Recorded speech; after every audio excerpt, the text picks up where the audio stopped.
Okay, great. Welcome, everyone.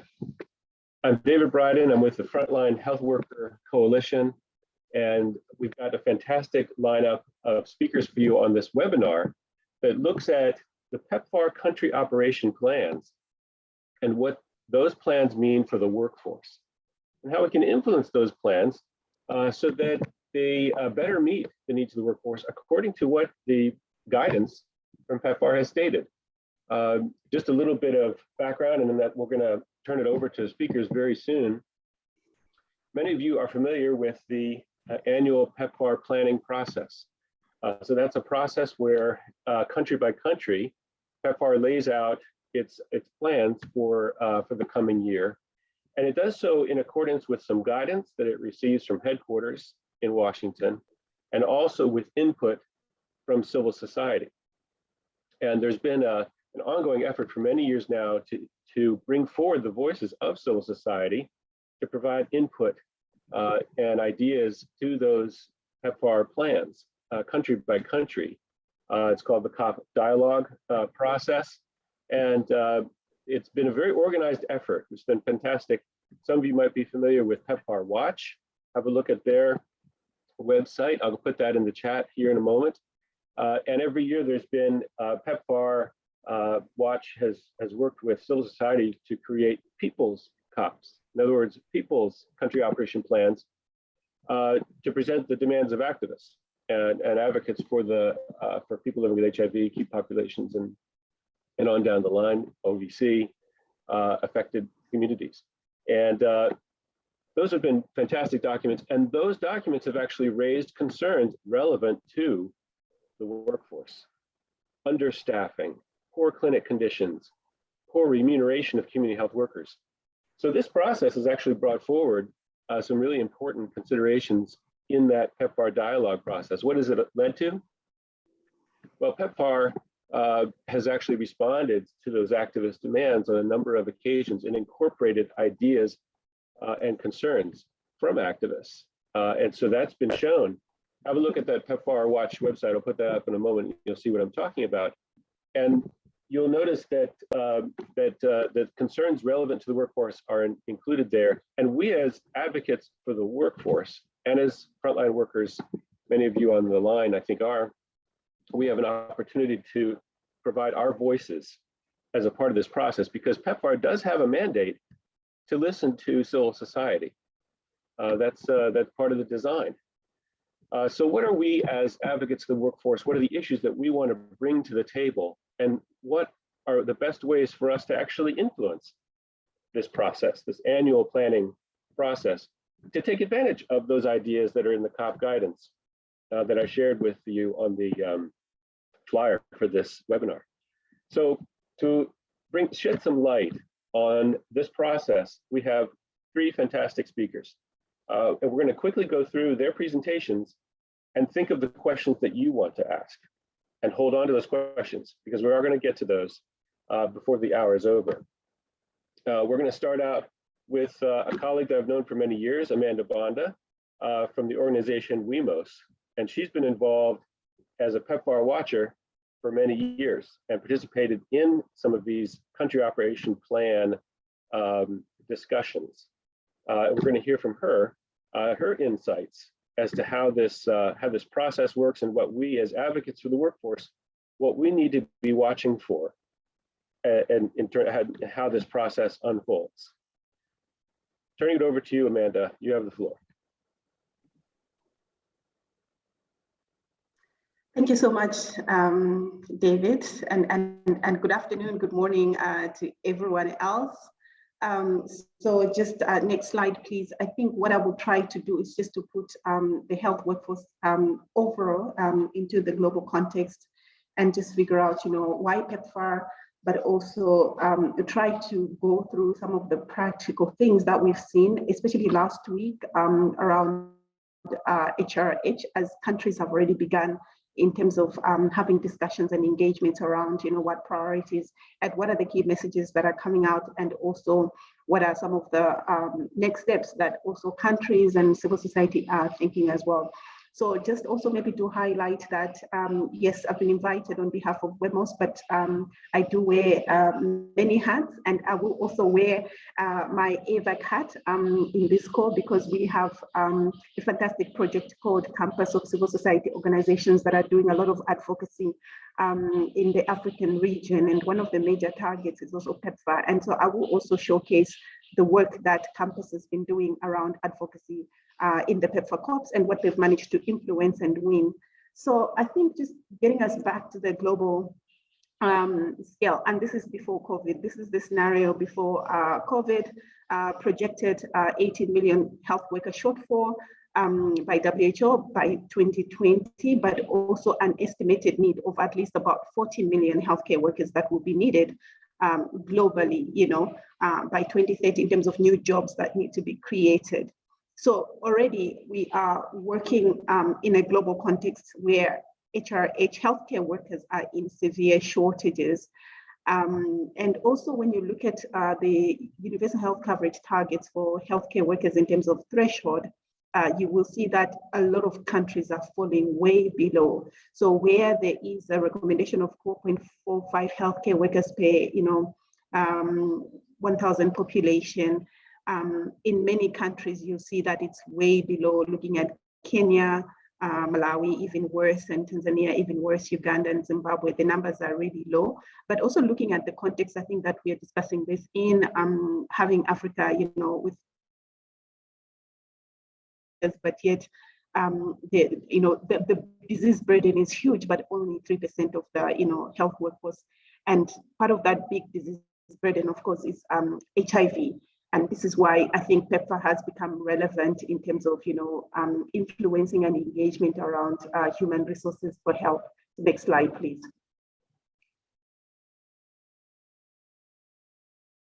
So I just wanted to also bring in the current reality in terms of what COVID has done in terms of impacting the health workforce. And I think this is going to become relevant and important as you are going to engage, for those of you that will be engaging in the PEPFAR COP22. WHO released towards the end of last year a report that projected at least about 180,000 deaths, estimated. I think the average between 80 to 180,000, but estimated about 115,000 deaths of healthcare workers. And so that is just deaths. But we see that in addition to healthcare workers dying from COVID-19 itself, there has been a lot of healthcare workers also just quitting, just burning out. I think this is like stories that we often hear, like healthcare workers just quitting and just burning out, and also just leaving the health sector altogether. And also in addition to that, high numbers and volumes of healthcare workers also migrating and moving into different countries, also seeking for greener pasture as a result also of COVID-19. But of course, some of these issues were already there even before COVID-19. But just to give you the context, that the projected numbers that I showed in the previous slide, I think that should actually be higher by now, and that we should be looking at a bigger estimated need. And this is very important to consider the impact that COVID has had on healthcare workers and what that entails, in terms of what PEPFAR is thinking and planning, around, or what we are hearing rather around, human resources for health in the COP22 process. So next slide, please. So here I've just looked at, when you look at the last circle, which is new healthcare workers trained. I haven't included recruited, salaried, and all that, but you can see that the healthcare workers has been also one of the priority areas of interventions and investments by PEPFAR along other areas. And it wasn't always like this. I think that we will see in the next slide that even though we have about 290,000 healthcare workers trained, and I didn't show a projection of how many by now or in terms of and amounts, but also how many have been recruited and are on PEPFAR's salary in terms of investments in countries. But that is just to show you that it has been a priority of investments by PEPFAR, but not always the case, and also not always uniform in terms of prioritization across different countries. And I think it does take civil society effort to push to ensure that it does maintain and remains a priority in terms of investment. So if you move on to the next slide. This is just an example from Zimbabwe, and this is actually a slide that was presented in the country retreat meetings last week in the Zimbabwe room, giving an evolution of PEPFAR-supported HRH investments. And I like it because it does give almost a good picture and representation of what we've seen in terms of the evolution of PEPFAR's interventions in human resources for health.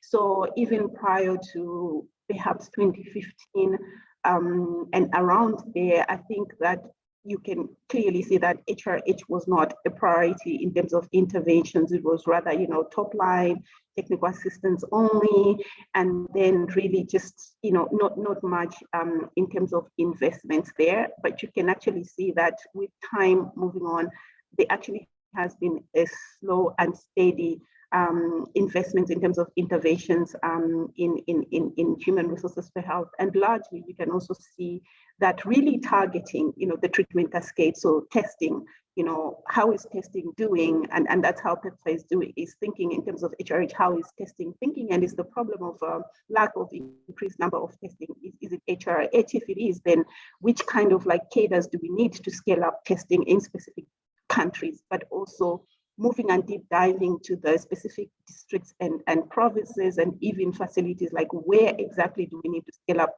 healthcare workers, which type of healthcare workers, and mixed with also which type. And so that's been the thinking in terms of linkage to care, in terms of retention in care, as well as to achieve viral suppression. So which kind of cadres do we need? What skill mix, where, and what are the numbers and the quantities, and then the investment. So that has been the thinking since in terms of PEPFAR's interventions and investments in HRH. And I think very important as you engage in the process to think along the same lines as you look at the treatment cascade, what's falling behind. And if the major reason is HRH, then which cadres and which skill mix and where and how, and what are the quantities that we are projecting that we need to push for investment.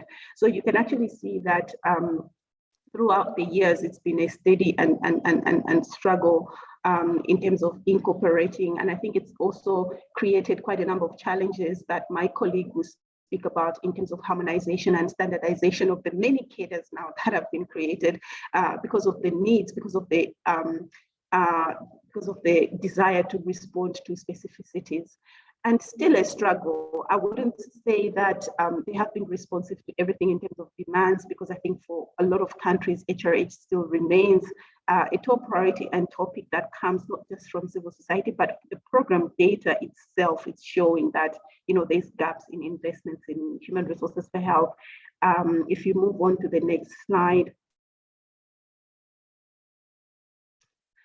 So I'm just sharing this. It's a busy slide, but I think that it will be shared with all of you. But I just wanted to flag and highlight that as of last year, mostly COP21, maybe towards the end of COP20 and 2021, because of the unclarities and the demands of, where we're hearing, there's so much need of additional healthcare workers. It's been a constant battle for South Africa, for, a lot of countries actually. So the question that people had been asking themselves is do we really know? And I think this is also something that as civil society, we came to the table asking, do we really know? Where are the healthcare workers? How many are you funding and where are they? And before, PEPFAR couldn't give us this information. And I think access to data in terms of investments in HRH was also always a problem. It wasn't always clear that they would say, yes, we are funding human resources for health, but they could not exactly say how many, where, which cadres, and what exactly are they doing. So this is just to flag that also with push from civil society, this is an example of an HRH inventory that PEPFAR has been working on in Zimbabwe. And I will show you also that this was one of the pushes by civil society last year in terms of demanding, can you show us this data, can you show us this information before you even begin to reject our asks. So this is just to show you that they're really going down in terms of granularities, in terms of, where are the healthcare workers. And so far, I think I've seen one for Zimbabwe. I saw one for South Sudan, maybe not as detailed, but they had started doing something also in 2021. And I think that this is going to be a trend in terms of doing this sort of analysis and inventory in countries. And I think what we are pushing for is just beyond PEPFAR supported healthcare workers. Can they also collaborate with Global Fund to get a sense of, who is Global Fund financing in terms of healthcare workers, but also then getting a sense of what are the needs and the investments across the board. Next slide, please. So again, this is just another example of the inventory showing you, for example, in Zimbabwe, again, that over 50% of the healthcare workers supported by PEPFAR are community healthcare workers, and that community healthcare workers, though, accounted for only 6% of the expenditure. So, I mean, these are the things that you will need to pay attention to when you're looking at the investments in PEPFAR, because I think 6% of the expenditure, we could try to maybe fight and push for an increase, because it's showing that, there is impact in terms of investments, and you can also see the different levels or cadres of the healthcare workers. That's a mix of skilled and community healthcare workers. Next slide, please. This is the example I spoke about. This was, I think, in South Sudan. Again, just showing you by facility, actually by site, in terms of, what are the investments from PEPFAR by financial year. So they did project, actually, you can see that from financial year 18, not much investments, but actually seeing an increase, in the follow-up years in terms of investments, and also by cadre, and in terms of, are they incentivizing them only? Are they on salaries? Are they volunteers? Because this is the sort of information actually that we have not been having and getting, and it's been very difficult, especially when you're pushing for, we need more healthcare workers financed by PEPFAR. So this is the sort of deep dive that they are trying to do. And the country where you're operating in, if you don't see this, or you haven't seen this, or haven't heard this kind of work going on, I think this is your opportunity in COP22 to ask for it and push that it is done. They need to put that into consideration and in the budget, because it has really become useful in terms of giving us a sense of direction when it comes to prioritization of our asks. So if you move to the next slide. So this is just to show you also in terms of what have been civil society doing. So I did mention Campus, project. This is the coalition of civil society organizations, Global North, Global South based, that are doing a lot of advocacy work. And in some countries, some of the priorities include human resources for health.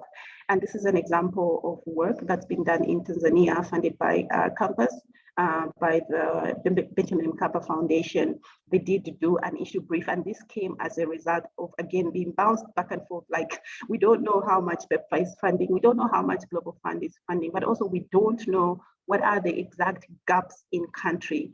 So they did an issue brief, a very short briefing document in terms of looking at, are we on track and who's funding HRH in Tanzania, and breaking it down in terms of what are the HRH needs, what's available, and what are the gaps, and what is the percentage shortfall, and also the plans in terms of government's recruitment over time and where they are at in terms of that. And I think that it became a very useful kind of like analysis that also enabled them to go to the PEPFAR COP process. I remember, I think this must have been COP 21 or prior to that, to really demand for additional healthcare workers. And I think the issue for Tanzania was the lack of testing, which was very behind for HIV. And we knew that part of that was because also the government could not allow community and lay workers to do testing. And so civil society were pushing for an increase in the number of community cadres. And of course, it was a big, huge battle, but they came out of that with at least 5,000 healthcare workers additional that PEPFAR would fund to ensure that there's an increase in testing. Of course, it wasn't agreed that it was going to be community healthcare workers, because there's an issue in Tanzania with the government policy around community and lay workers. But at least PEPFAR had committed that they would put an additional budget for 5,000 more healthcare workers in order to boost the testing number. So just to give you an example in terms of the different lenses and direction that civil society are taking to push for additional healthcare workers in the COP process. So the next example, if you move to the next slide, I think that it's from Zimbabwe. So again, busy slide, but it will be shared. This is the community COP document by civil society saying, as PEPFAR, you're developing your COP. We also have our own community civil society priorities that we think you should prioritize. And you can see here that there was a very explicit demand. And I think this is the level of details that we need to have when we're going into the process.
Okay, bear with us. We're having a little bit of technical difficulty.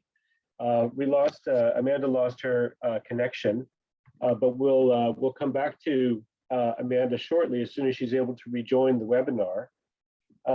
In the meantime, I think what we'll do is we'll pass on to Kenneth, Kenneth Mwehonge from the Executive Director of HEPS Uganda, and we're just really glad to have you, Kenneth, with us because you've been involved in the COP dialogue process, and in particular, one important aspect of PEPFAR's work and the work of communities in the region is the community-led monitoring, which has really been a fantastic process of the community monitoring what's happening at the clinics and tracking really closely, and then engaging in advocacy to improve critical conditions there.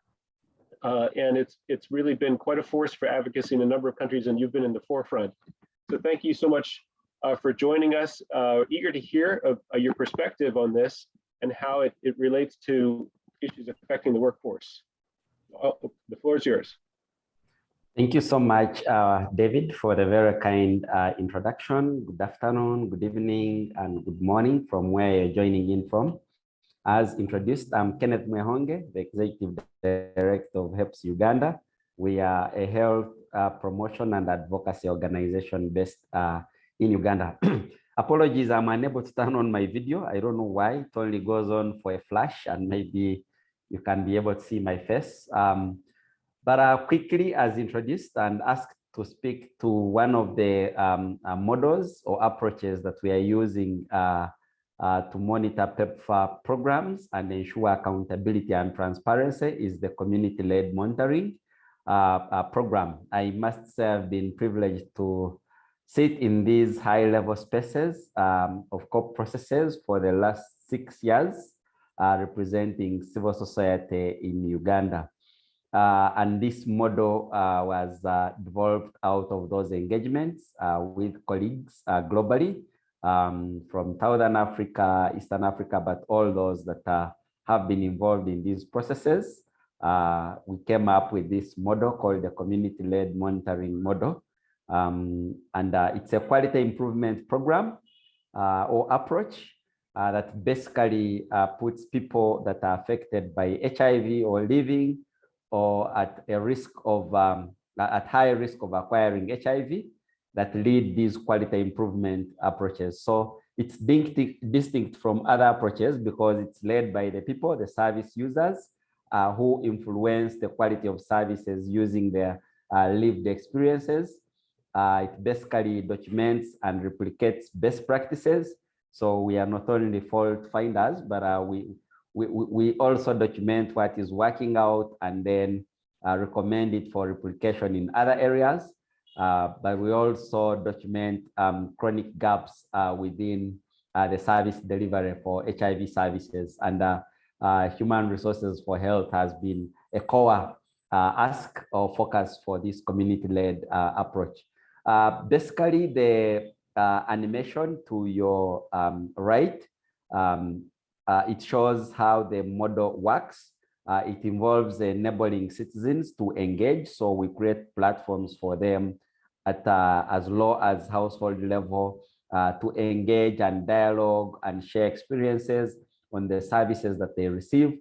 But we also create platforms for them to engage with policymakers using different social accountability tools. And through that process, we improve our policy. To the bottom right, we see the 3 core strategies that community-led approach uses. One is documenting enablers and barriers on accessing services for HIV. 2, we conduct advocacy and community action for change. And lastly, we work through building collaborations both at local, subnational, and national and regional levels.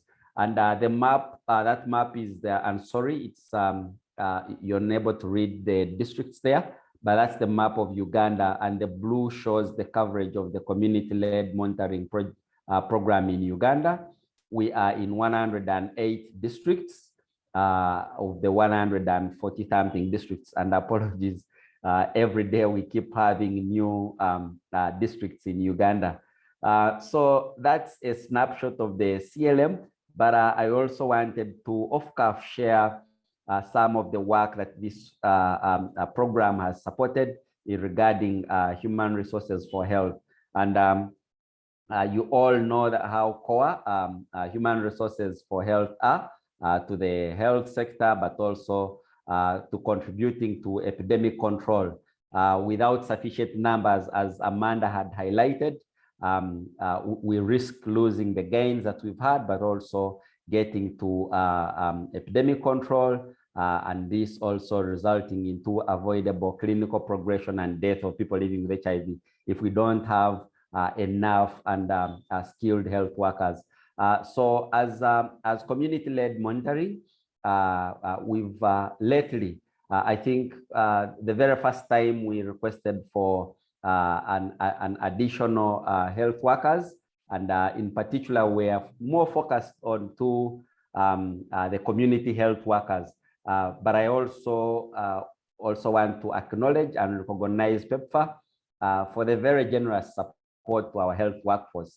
As Amanda highlighted there, they've been supporting quite a number, and in Uganda, both at national level, where they provide technical guidance for policy development, but also the supply chain. I think our quantification and procurement program is 100% supported by PEPFAR, but also the frontline health workers, and these are majorly for care and treatment programs. But also they have supported and introduced new cadres that were not in our public service structure, but were required in delivering quality HIV services. And for example, these are like lab technologists that help with the viral load testing, CD4 testing, and using of these new advanced technologies like TB-LAM, the Gene Expert machines. So they've introduced that new cadre, but also to provide viral load monitoring, we have a centralized system where we collect samples from community and send them to a central lab. So there is this new cadre, they're just, we call them hub riders, which is really new, but they've been critical in ensuring coverage for viral load in Uganda. So we appreciate that, and all those have been 100% supported by PEPFAR. However, the conversation over the years has changed to absorption and transitioning these workers to the government of Uganda. So community-led monitoring has been at the forefront of in these negotiations of transition, but also sustaining these core cadres that are not in our public service structure because they are new and they can't be taken on now, but we also continue to advocate for the revision of that public service structure for them to be adopted. But one of the wins has been for CLM, the additional community health workers, and these were as a result of the high attrition rates that we're seeing of people dropping off treatment, and we advocated for an additional community. We call them lay workers, but they also health workers because they support people to adhere on treatment. And it's been very successful. One, I think last year PEPFAR committed to standardization of their service care package, but also their remuneration. We saw varying rates of remuneration of these health workers, but CLM successfully advocated for the standardization of that. And that was as a result of this community-led monitoring. And we also continue to advocate for the transition of these workers. At first, we saw because PEPFAR was paying a little higher than the public service structure. Some of them, we lost some of the skilled health workers, but we've also been advocating for improved remuneration of health workers generally. And this has also facilitated the smooth and is facilitating the smooth transition of health workers. In a nutshell, I don't want to spend so much time on this, but that's it from Uganda. And I'm happy to answer any questions relating to this. Over to you, David. Thank you so much, Kenneth. This is really fascinating, the model of how this works. I'm just going to take one question from the audience, and then I believe Amanda is back with us, so we'll have her wrap up. Question here from Tracy Kobakindo in Uganda. She says she's curious to hear more about the channels of communication that communities are using in this model to send this information on the challenges to the Ministry of Health and PEPFAR. How are you delivering that information? That's a great question, Tracy. So one, we've been offered a platform in the national accountability platforms. For PEPFAR, they have what they call the POT meetings, but basically these are program oversight and review meetings that happen quarterly. So we have a slot to present this data on a quarterly basis, but also engage them as and when we have issues that need their urgent attention. For the national level, we also have slots on the different technical working groups within the Ministry of Health. But lately, there is also the community engagement technical working group where we share this data on a monthly basis. But as and when we have issues that need urgent attention, we have an open door policy, both with our Ministry of Health and PEPFAR. We are able to reach them through our focal people that we have there. Over to you. Wonderful. Thank you so much. It's a fascinating process. And to what extent are you engaging with the community health workers as you carry this work out? Yes, so our community health workers, those are actually the people we engage first. So after every monitoring, we do a debrief at each clinic or health facility with them of the things that we found and do action plans with them or remedial action plans with them. So those are the people that we engage in real time when we are monitoring, and then do action plans that we jointly implement with them and with the communities that they serve. Over. Thank you. This is a fascinating process. We learned a lot from Kenneth already in terms of how this process works. I believe Amanda is back with us now that power has been restored. Amanda, could you wrap up and return to where you were and conclude your presentation? Thank you so much, David. So I think I'm just going to wrap up. I think I should have like 1 or 2 slides remaining. So as I presented, I think that looking at it, PEPFAR just kind of like this overview in terms of, where they have been and kind of like the shifts from non-investment in HRH to just TA to now, really putting in a lot of funding. And I think I heard also Kenneth highlighting that you have the above side, all the technical stuff that are supporting, quite a lot of the work within PEPFAR that's really relevant, but also the site level, frontline healthcare workers, but also community level healthcare workers in terms of support, but also clients themselves. I think this is something that we need to emphasize, that they also have incorporated a lot of engagement and involvement of, peer, cadres as well. And so moving from that to showing you, some of the things that they're looking at from, standardization of the healthcare worker cadres, and also really getting a sense of who are we funding, where, how, and how that has also helped civil society advocacy in terms of pushing for additional healthcare workers, but also knowing which exactly cadres are in need. And so what do we need then, and how successful that also has been over the years. And what I've shown you is just like 2 examples, but there's a lot more because we don't have time, but there's a lot more to demonstrate in terms of what civil society have done to achieve influencing PEPFAR to increase its investments. But now where we are now, so if you move to the next slide, where we are now in terms of PEPFAR direction, and these are the issues of concern that we have. And so for those of you engaging in the process, these are also some of the things that we're hearing. For example, this is what we heard in the Zimbabwe room last week, that they have now direction from the PEPFAR headquarters that they can no longer expand human resources for health beyond the current levels.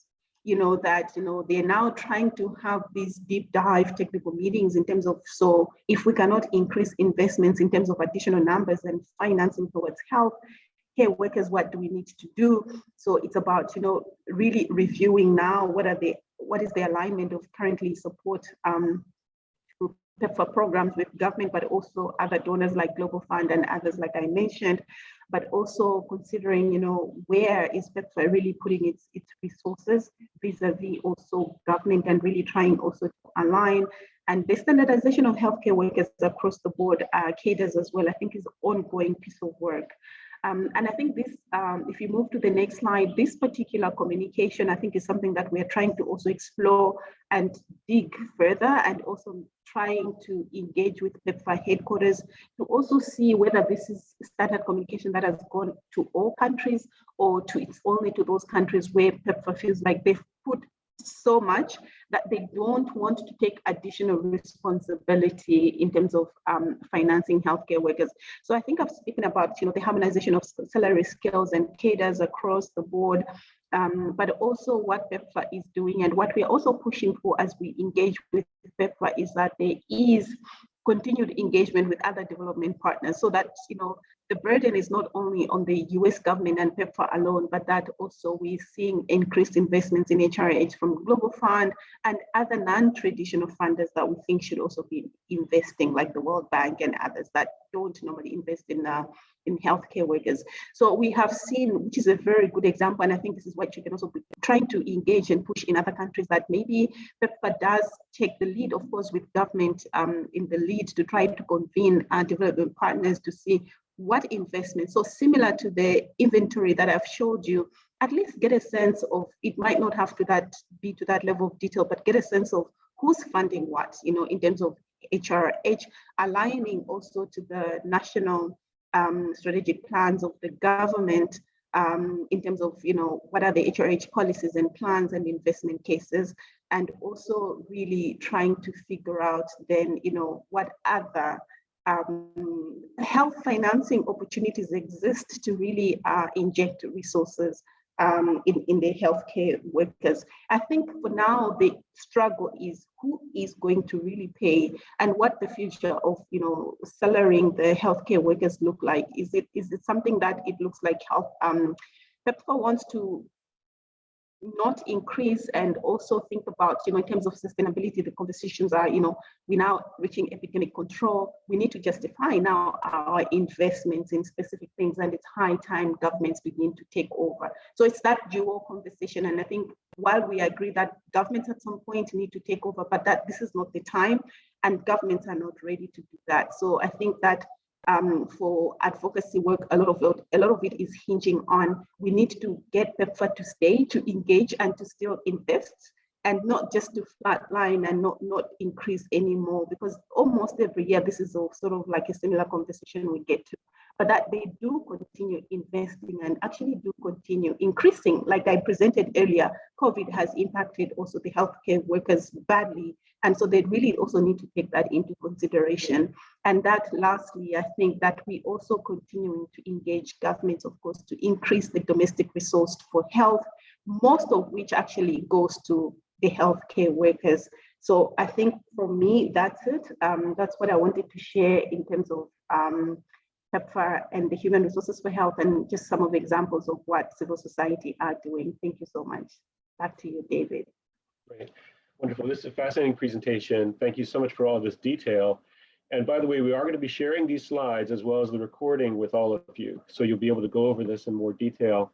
And we're going to go on to our next speaker, but Amanda, have a look at the chat there. There are a few questions directed at you. You might have a chance to reply in the chat, but we will we'll come back to the Q&A session momentarily.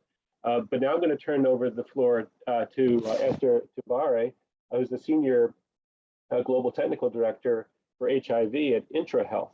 And she has a long career as a clinician in many countries in the region. Her career has taken her in a number of locations, and where she's really gained a huge amount of experience. And she's going to talk to us a little bit about the work of Intra-Health in this space, and how we can use human resource information systems to drive program improvements and better quality. Over to you, Esther. Thanks, David, and good morning and good afternoon to everyone. I just also want to emphasize that I'm not just speaking as a physician during this meeting, but really as an advocate for the right to quality healthcare for all. So next slide. I think in this year's COP, we are seeing a welcome shift in PEPFAR's language, talking about not just clients as they were before, but a recognition that we're dealing with individuals whose preferences on how they are treated and where they're actually treated matter. And I think this definitely speaks to the matter of quality issues. Next slide. Next slide, please. So what do we mean when we speak about quality? I think the COP references PEPFAR's definition as being the same as that of the WHO, talking about effective, safe, person-centered services, reduced wait times, and having everyone access the same services, no matter who they are, where they're coming from, what is their age or occupation or background. Of course, the supermarket approach is also highly recommended, where services are fully integrated and are able to be accessed in one sitting for the convenience of the patient. Next slide.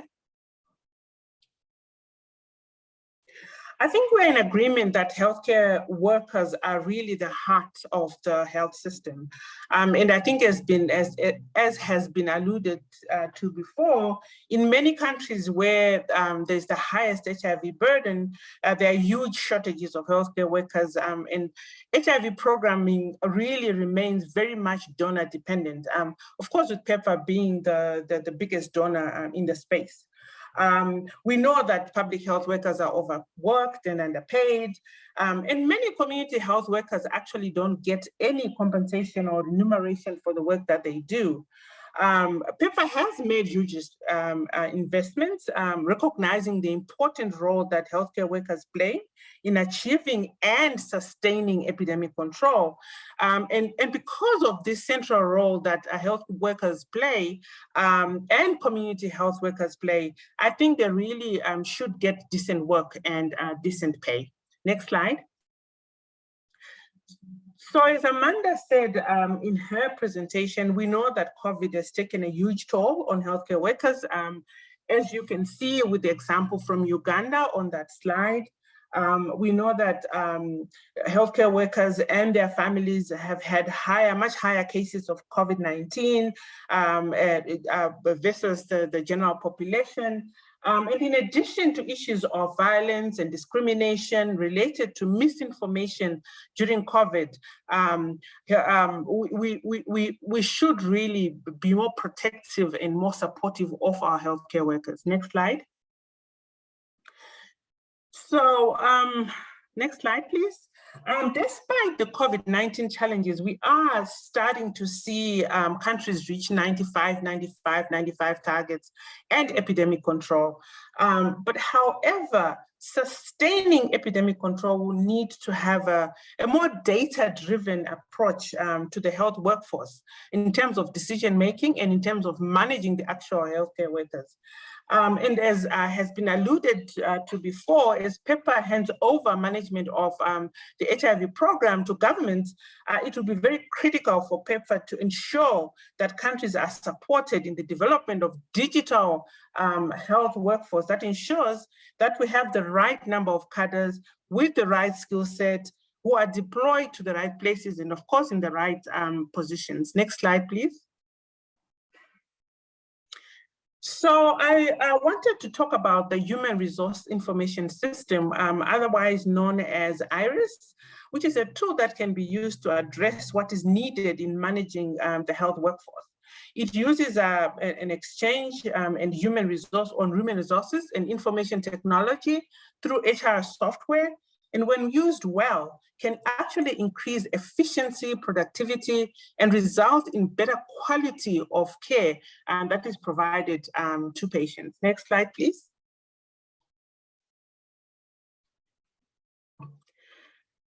So Intra-Health International has used this IRIS system in Uganda for efficient tracking and reporting of healthcare worker absenteeism in real time, being able to tell who's there and who's not. And over time, and with use of this tool, there was reduction in absenteeism, a drop in unapproved leave, and of course, an increase in approved leave amongst the healthcare workers, as you can see from the slide. Next slide, please.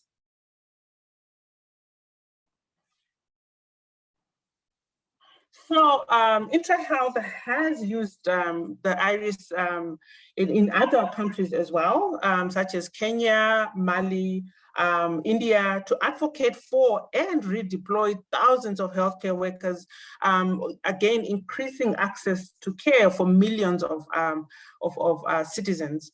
IRIS has assisted countries to make timely decisions for addressing workforce shortages, even at sub-national level, so it can be used, down to the district level, and in identifying ghost workers at national level.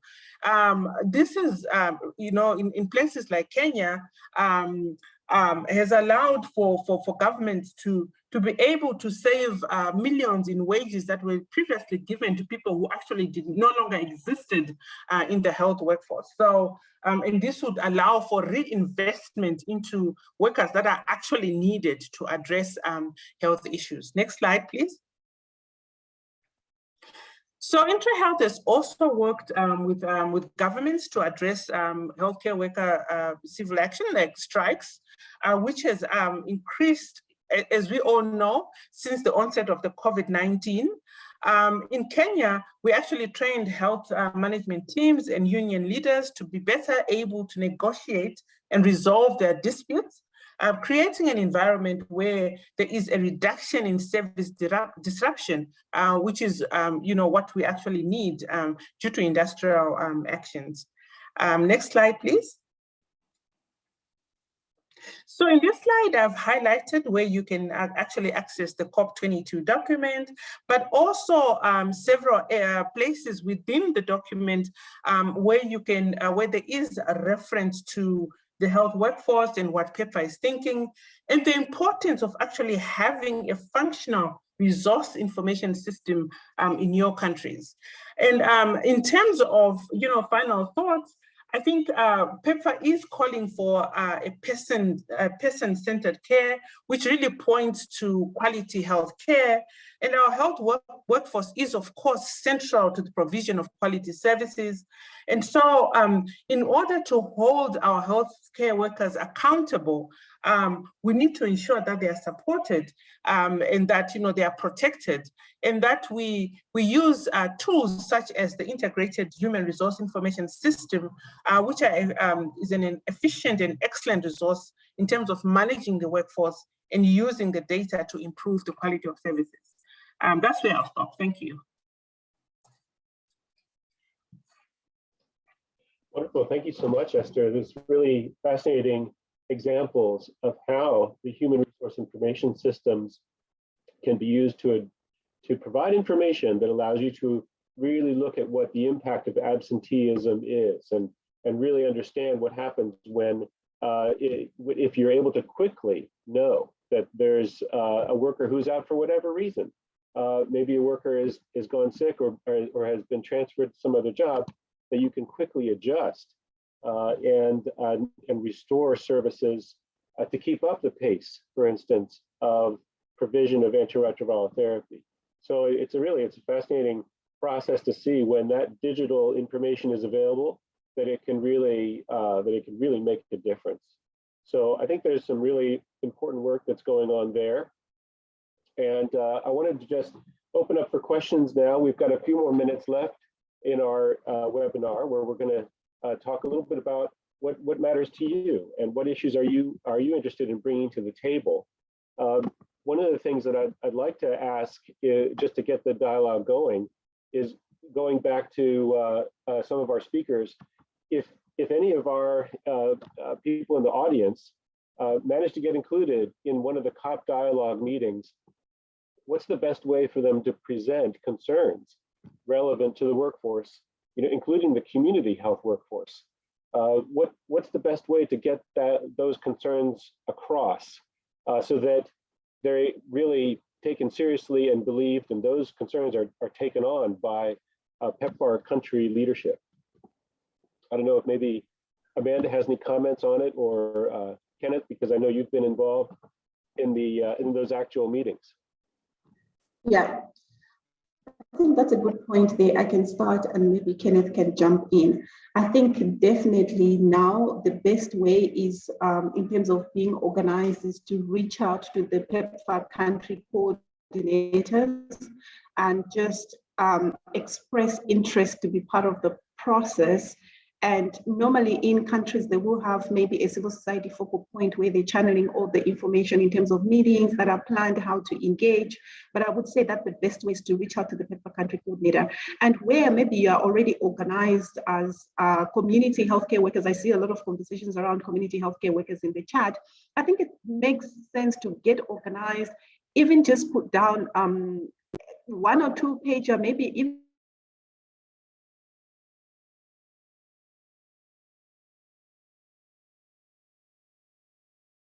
letter to say, as community healthcare workers, this is our perspective and opinion.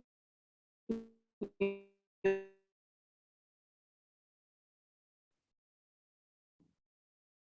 think, Amanda, you're having in terms of what should be done in communities around you. And these are the solutions that we engage: virus suppression. And I think that has an influence, because what works, what models of care. And I would also encourage at implementation level to get a sense of who are the PEPFAR implementing partners, what are they doing, and is it what they're doing, is it right? Not in the sense that you're marking them, but are they implementing the right strategies or not, with the right skill mix and what's missing, and really engaging them to provide real workable solutions from the health worker provider perspective. I think this is a voice that actually we've been missing in this space, because we have technical implementers, we have civil society, we have communities, but what we are missing is the voices of the health workers themselves. And I think it's high time maybe we encourage that reach out, so that we also having healthcare workers at the table, that your Ministry of Health HIV department is not representing you, but that there should be there, yes, there should be all these other people, but that the healthcare workers themselves should also be around the table. I think it has more impact. Thank you. Maybe just to build on what Amanda is saying, and also say that it's very critical to demonstrate the importance of having enough health workers or adequate human resources to reaching epidemic control. So linking where the program is struggling and how those health workers contribute to fix those gaps is what will get PEPFAR to listen and commit resources to that. It's what we've used, be it for programs like for adolescent girls and young women and young people, having human resources that are like peers, sort of peers.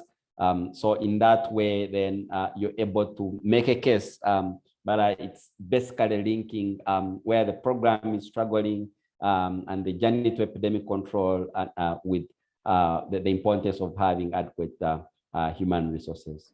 Over. This is a really fascinating discussion.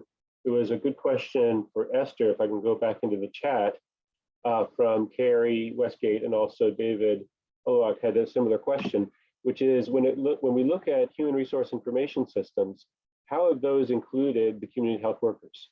Have those systems been used so far to count and manage the community health workforce? Do you have any comments you could share on that?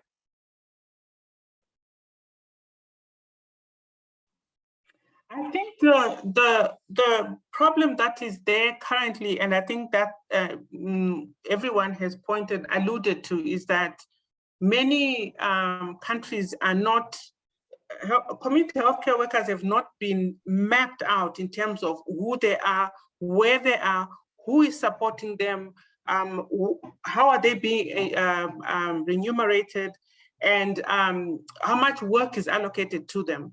But I think the system, IRIS, can actually start by doing that mapping exercise. So the answer to the question is yes.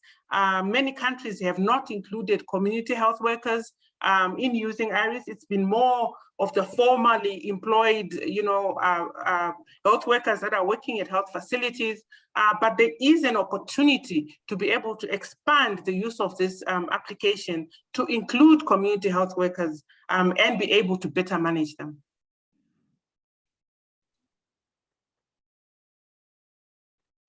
Great, that's really helpful. And by the way, have a look in the chat, all of you tuning in right now, because Amanda was just posting a really good step-by-step guide on how to engage in the COP process. That's a really helpful link right there. So be sure to click on that.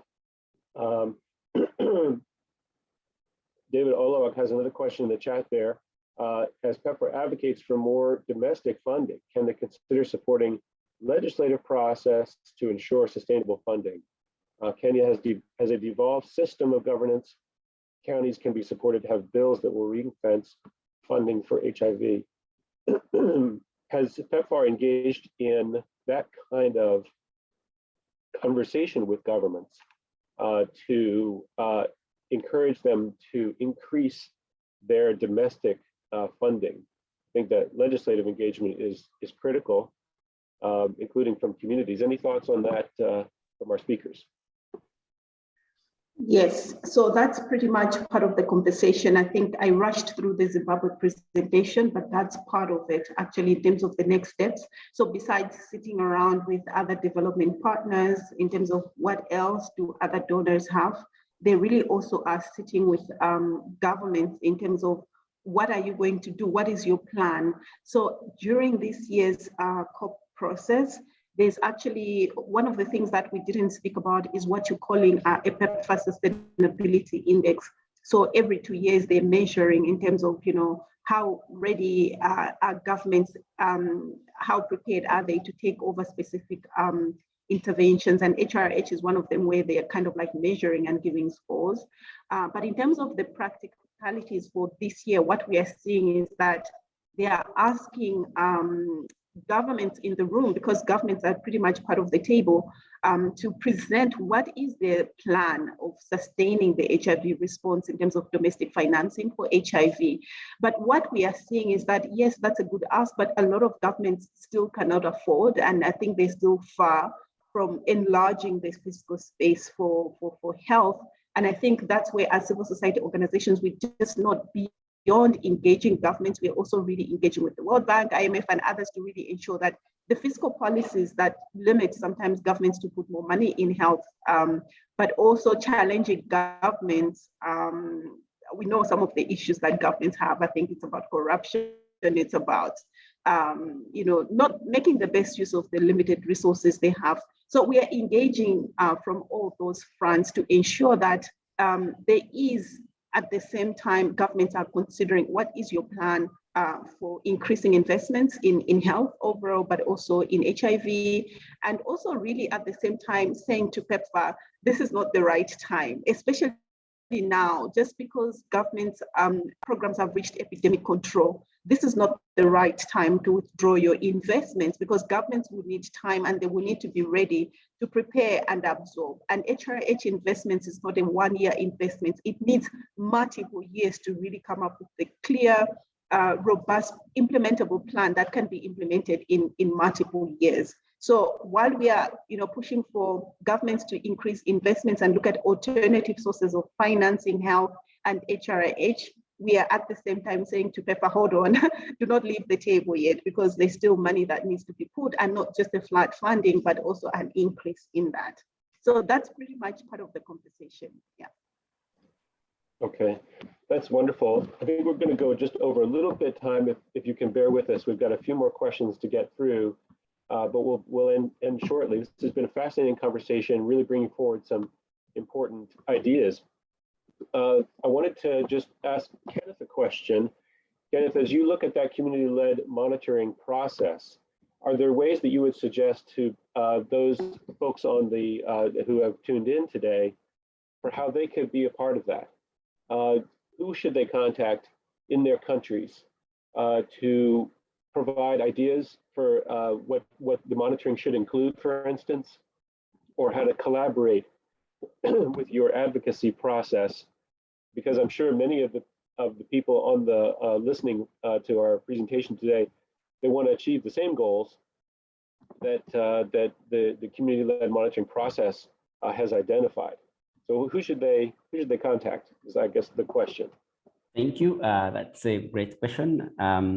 One, I know PEPFAR adopted community-led monitoring as a social accountability approach to improve the quality of the services. So PEPFAR is one of the go-to stakeholders in this, but also the Global Fund. Though the implementation mechanism is not uniform, it varies across countries. There are some countries where we see different people implementing CLM, but it would be important for every country to have a harmonized CLM agenda for greater impact, whether it's from Global Fund and PEPFAR. I think the model is the same, the approach is the same. So sitting together, reaching out to all those implementing it and sitting together to harmonize it, that will be critical. But we know PEPFAR and Global Fund are the leading funders of community-led monitoring, but there are also other philanthropists that are supporting different organizations in different countries to implement community-led monitoring. So it's not a one-stop center or shop to find CLM, but there are a couple. But I know PEPFAR has taken it seriously. Even in their guidance, they refer to it as something that they want to continue supporting. So they would be the best to reach out to. Over. Wonderful. And we'll circulate the contact information for our speakers and slides as well. So you may have questions to follow up. And I just wanted to get one final question in here from the Q&A section of the website here. Thank you for the insight and presentation. can you talk about work that's being done to empower the community health workers to be competitive in the community? And are there ways to professionalize the community health workers that will not induce conflict in their home villages? I'm not 100% sure. Maybe the questioner can provide more context on that. But any thoughts on that? I'm also going to put a link in the chat to the Community Health Impact Coalition because you may find additional information on their website.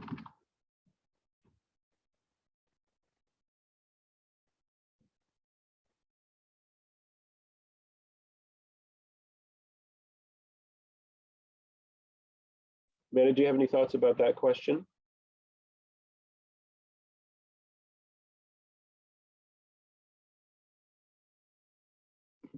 Sorry, David, can you repeat the question again? I think I missed that. The question is, are there ways that we can promote the professionalization of community health workers so as to not induce conflict in their home villages or as to empower them so that they're competitive in the community? I think maybe what the question is referring to is the relative level of payment or support for those volunteers. And is there a way to engage in the professionalization process such that there's less potential for conflict? Maybe it's when it comes to provision of payment. I'm just maybe that's what the question is getting at there.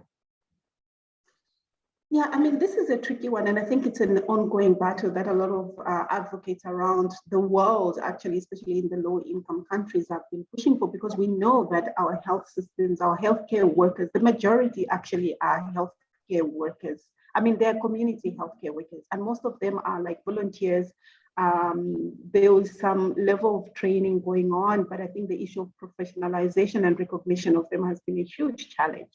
I've seen a number of interventions and maybe interesting developments in different countries in terms of what they're trying to do to, bring them on board. I think that Ethiopia probably has good examples, but also maybe not always the best model. But I think they've advanced in terms of professionalization of community healthcare workers.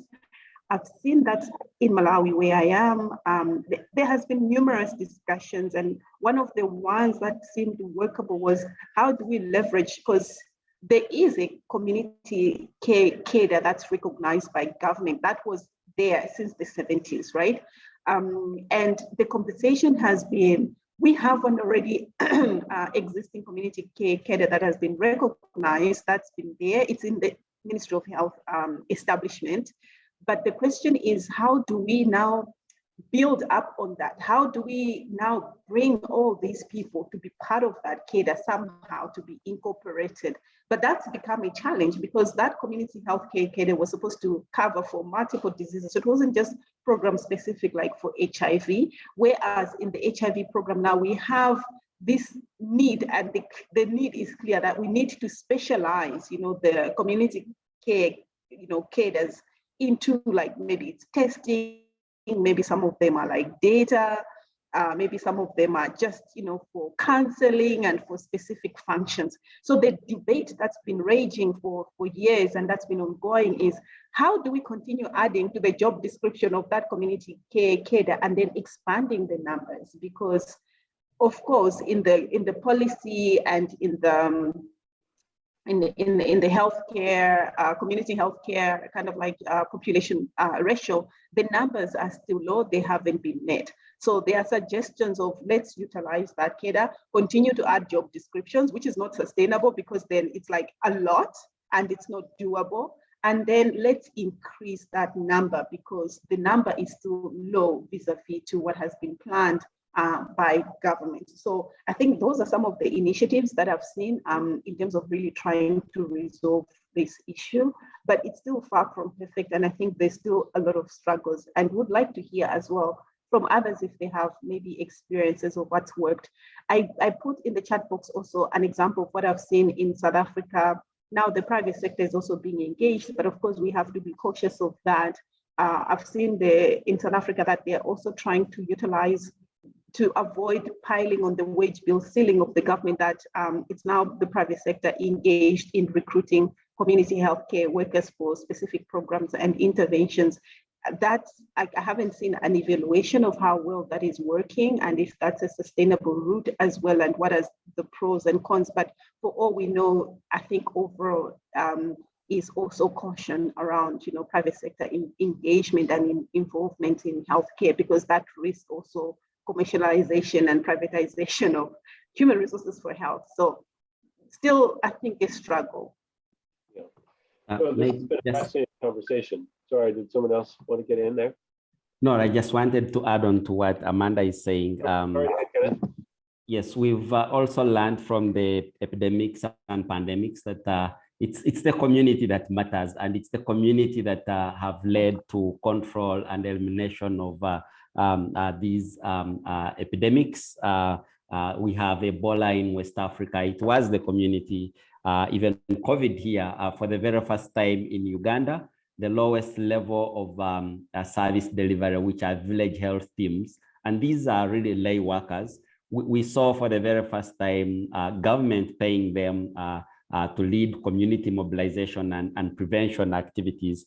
And it works. So, and also the conversations around differentiated service delivery models, where we are moving away from the traditional healthcare settings and into more community focused.